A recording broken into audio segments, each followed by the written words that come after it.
Hello everyone, welcome to Shivi Studyship. This is chapter 19, The Significance of Maurya Rule of Ancient Indian History, published by Oxford. तो ये R S Sharma की Asian Indian history है।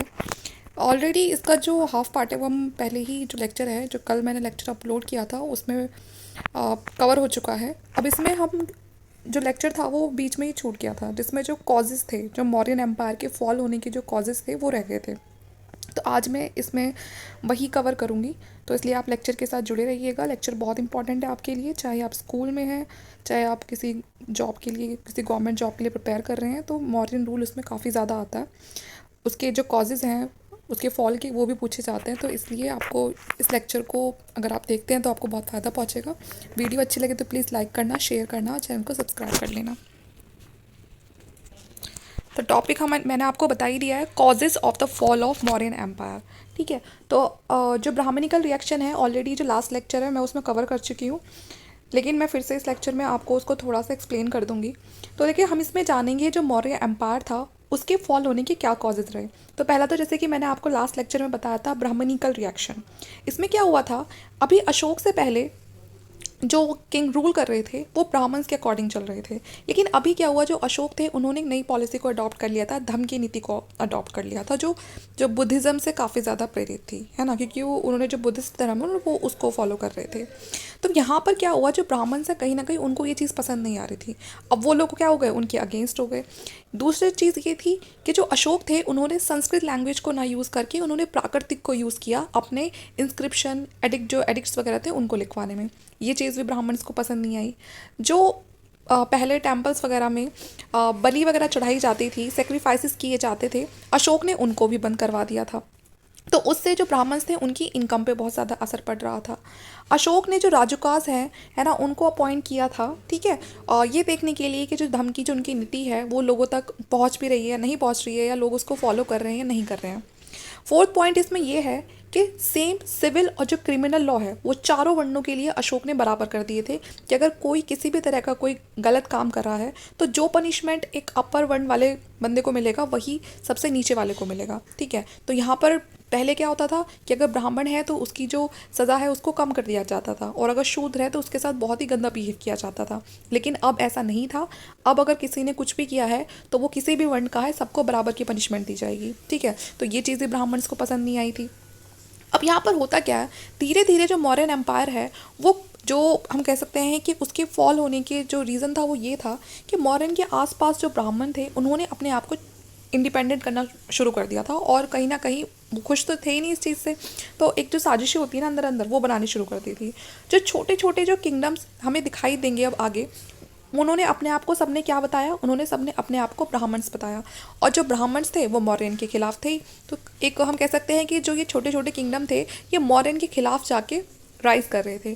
जो सतवाहना है वो भी आगे चल के अपने आप को ब्राह्मण ही क्लेम करते हैं, जो आपको डेक्कन और आंध्र वाले एरिया में देखने के लिए मिलेंगे। तो ये जो ब्राह्मण डायनेस्टीज़ थी, ठीक है, ये वैदिक सेक्रीफाइस वगैरह करती थी, जिसे अशोक ने पूरी तरह से डिस्कार्ड कर दिया था। तो ये था ब्राह्मणिकल रिएक्शन, और यही एक बहुत बड़ा कॉज बनता है मौर्यन एम्पायर के फॉल होने का।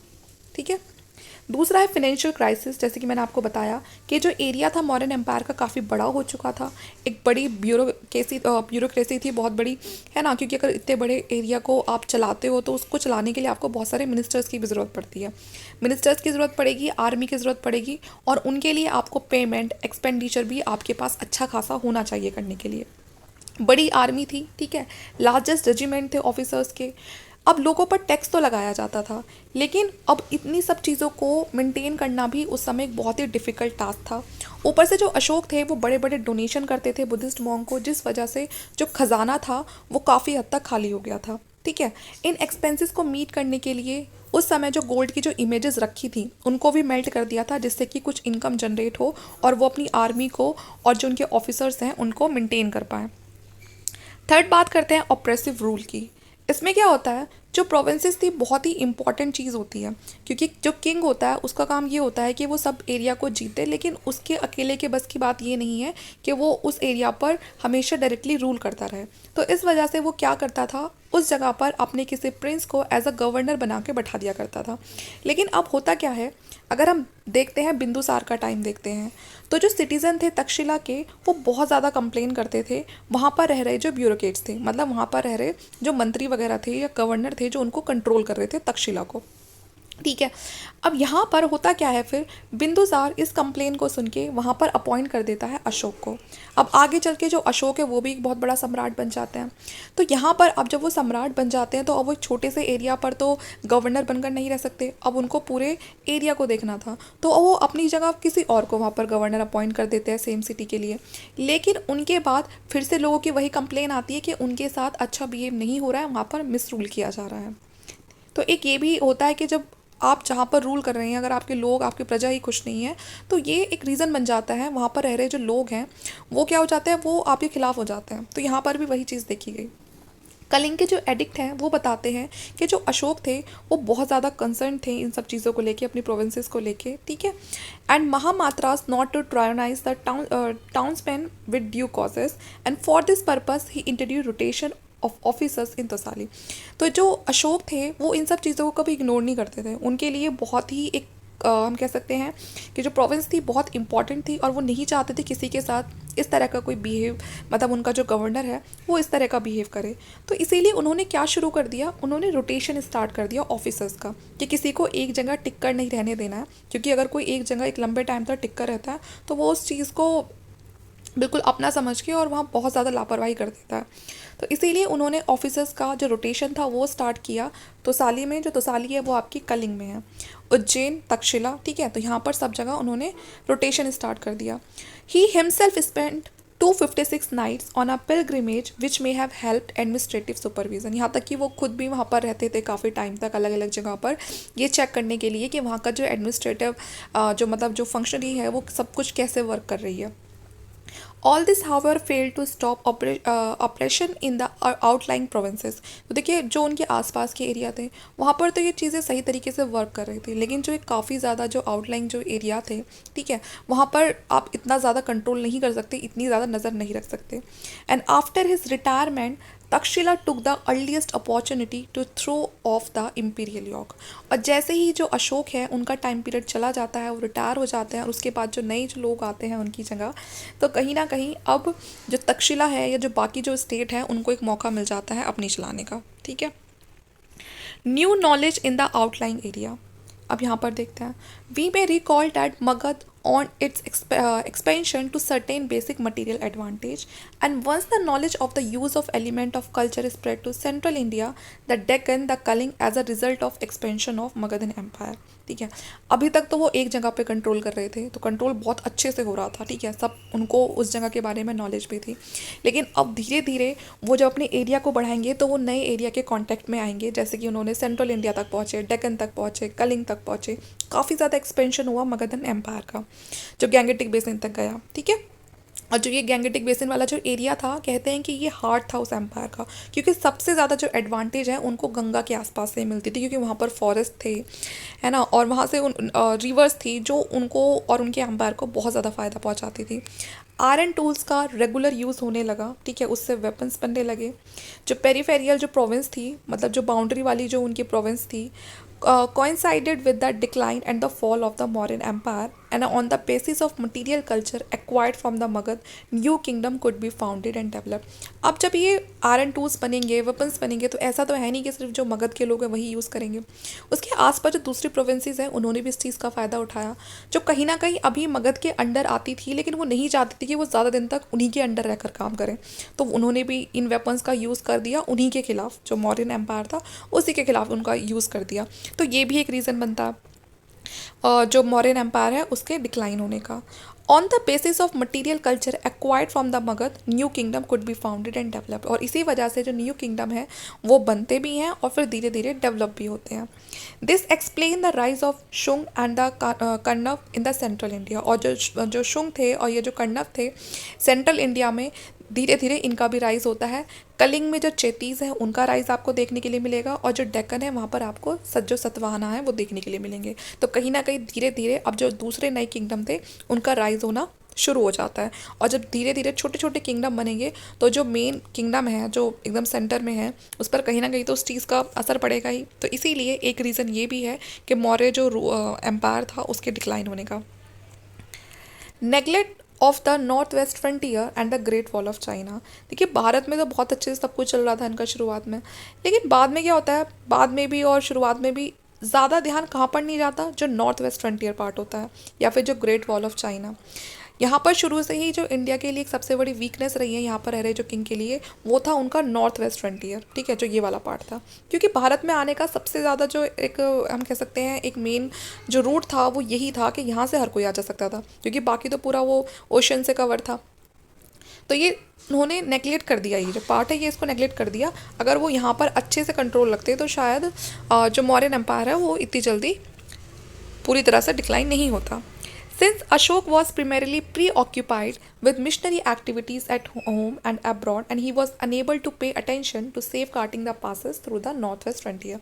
अशोक बिजी थे अपनी मिशनरी एक्टिविटीज़ में। दे अब यहाँ केवल सिर्फ भारत में ही नहीं बल्कि अब्रॉड में भी जो बौद्ध धर्म है उसको फैलाने के लिए, धर्म की नीति को फैलाने के लिए। तो कहीं ना कहीं उनका जो एक ध्यान था वो इन पासिस की तरफ गया ही नहीं जिधर नॉर्थ वेस्ट फ्रंटियर था, कि इधर से भी सेफ्टी करना बहुत ज़रूरी है, ठीक है।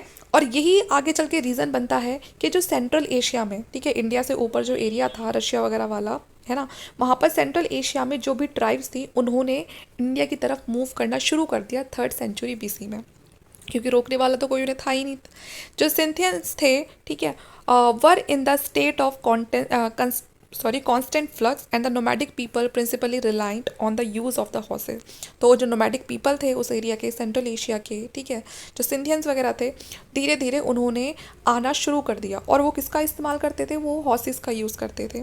दे posed a serious danger to the settled empire in China and India.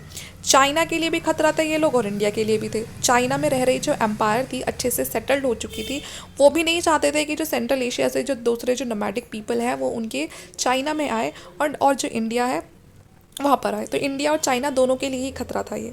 Chinese ruler Shi Huang constructed the Great Wall of China in about 220 BC to shield his empire against the attack of the सिंथियन।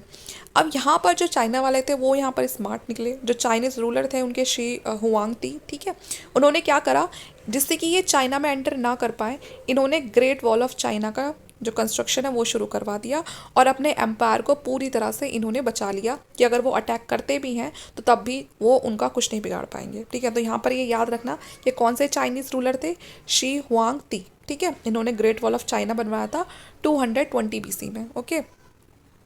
But Ashok took no such measures, लेकिन अशोक ने इस तरह का कोई भी major नहीं लिया यहाँ पर भारत में उन लोगों को ना आने के लिए। Naturally, when the Scythians made a push toward India, they forced Parthians, the Shakas and the Greek to move toward this subcontinent। ठीक है, अब जब सिंथियंस आते हैं भारत में तो उन्होंने पार्थियन, शाकास, ग्रीक, उनको भी मतलब वो होता है ना कि एक को देख के सबको लग जाती है। तो अब धीरे धीरे इनके साथ ना केवल जो सिंथियंस थे बल्कि ये भी, बल्कि पार्थियन, शाकास, ठीक है, जो ये शाका थे और जो ग्रीक्स थे, इन्होंने भी इधर की तरफ ही अपना रुख मोड़ लिया। Greek had set up a kingdom in north Afghanistan. जो ग्रीक थे उन्होंने अपना किंगडम कहाँ पर लगाया, नॉर्थ अफगानिस्तान में, जिसे बैक्टीरिया भी बोलते हैं, ठीक है। तो बैक्टीरिया का नाम तो आपने सुना होगा, तो आपको याद रखना है जहाँ भी बैक्टीरिया आ जाए तो उसका मतलब है कि ये नॉर्थ अफगानिस्तान वाला पार्ट है। They were the first to invade India in 206 BC। तो ये पहले थे, जो ग्रीक है वो पहले थे जो भारत में आए थे 206 BC में, ठीक है। This was followed by a series of invasion that continue till the beginning of Christian era, ठीक है। तो इस तरह से अब धीरे धीरे ये लोग आते जाएंगे और इसी टाइम को बोलते हैं क्रिश्चियन एरा बोलते हैं। जिस टाइम पे अब ये जो फॉरनर्स हैं ये इंडिया में एंट्री करेंगे। The Mauryan empire was finally destroyed by Pushpamitra Sunga. Mauryan empire को फाइनली, वीक तो धीरे धीरे वो पड़ती जा रही थी, रीज़न हमने देख लिया क्यों वीक पड़ रही थी, लेकिन फाइनली इसको डिस्ट्रॉय कौन करता है, पुष्पमित्रा सुंग करते हैं 185 BC में, ठीक है। ऑल्दो अ ब्राह्मण, he was a general of the last Mauryan ruler called Brihadratha, ठीक है। उस समय कौन लास्ट मौर्यन रूलर थे, तो वो थे बृहद्र, ठीक है। और जो पुष्पमित्र सुंग थे ये कोई बाहर से ही नहीं आए थे बल्कि ये इन्हीं के जनरल थे जो मौर्यन एम्पायर में काम करते थे। इन्होंने जो बृहद्रथ है उसको मार दिया था और पब्लिक में मारा था बिल्कुल, और फोर्सफुली उनका जो थ्रोन है जो पाटलिपुत्र में था उसको इनसे छीन लिया था। Shunga ruled in Pataliputra in central India, वो पाटलिपुत्र में रूल करते हैं, आगे फिर सेंट्रल इंडिया में रूल करता है कौन? पुष्पमित्र शुंग। किसको हटा के? जो बृहद्रथ है उसको हटा के। और बहुत सारे वैदिक सेक्रीफाइस को करते हैं वापस से जो ब्राह्मणिकल वे ऑफ लाइफ है उसको रिवाइव करने के लिए, क्योंकि कहीं ना कहीं मॉडर्न के टाइम पे जो ब्राह्मण थे उनका जो अस्तित्व था वो बहुत कम हो गया था, उनकी जो पॉलिसीज़ हैं, उनके जो वैदिक रिचुअल हैं उनको बहुत कम कर दिया था। तो वापस से ब्राह्मणिकल जो वे ऑफ लाइफ है उसको रिवाइव करने के लिए जो पुष्पमित्र शुंग होते हैं इनकी डायनेस्टी बहुत सारे रिचुअल्स वगैरह परफॉर्म करती है, ठीक है। और are said to have persecuted the Buddhist. They were succeeded by the Karnav who were also Brahman. और ये जो लोग थे ये कहीं भी ये बुद्धिस्ट धर्म को फॉलो नहीं करते थे, बल्कि ये तो चाहते थे कि वो हट जाए, और यही काम आगे चल के फिर सुंग के बाद कर्णव करते हैं क्योंकि वो भी ब्राह्मण थे, ठीक है। तो आप देखेंगे कि अशोक के टाइम पे जो मॉडर्न रूलर्स थे वो भले ही बौद्ध धर्म को फॉलो करते थे, लेकिन कभी उन्होंने किसी और धर्म को ख़त्म करने की या उसको परेशान करने की उन्होंने कभी कोई ऐसी जो एक्टिविटी है नहीं की। लेकिन यहाँ पर ये लोग क्या करते हैं, जो बुद्धिस्ट हैं उनको हटाने की काफ़ी कोशिश करते हैं, ठीक है। तो इस तरह से जो मेरा चैप्टर है पूरा कंप्लीट हो गया है। ये क्रोनोलॉजी आप चाहे तो उसको पढ़ सकते हैं, ठीक है। यहाँ पर आपको पता चल जाएगा कैसे कैसे कौन सा काम किस टाइम पर हुआ है। तो यहाँ पर हमारा ये लेक्चर कंप्लीट हो गया। हमारा जो नेक्स्ट लेक्चर है वो होगा हमारा central Asian contact and mutual impact, जिसमें हमने जैसे लास्ट लेक्चर में हमने देखा था ना कि उसमें ग्रीक आते हैं, पार्थियंस आते हैं, तो यहाँ पर हम डिटेल में पढ़ेंगे उनके बारे में कि कौन पहले आता है, किसने क्या काम करा, ठीक है। तो यहाँ पर हमारे चैप्टर जो 19 है पूरा कंप्लीट हो चुका है। वीडियो अच्छी लगी तो प्लीज़ लाइक करना, शेयर करना और चैनल को सब्सक्राइब कर लेना। Thank you.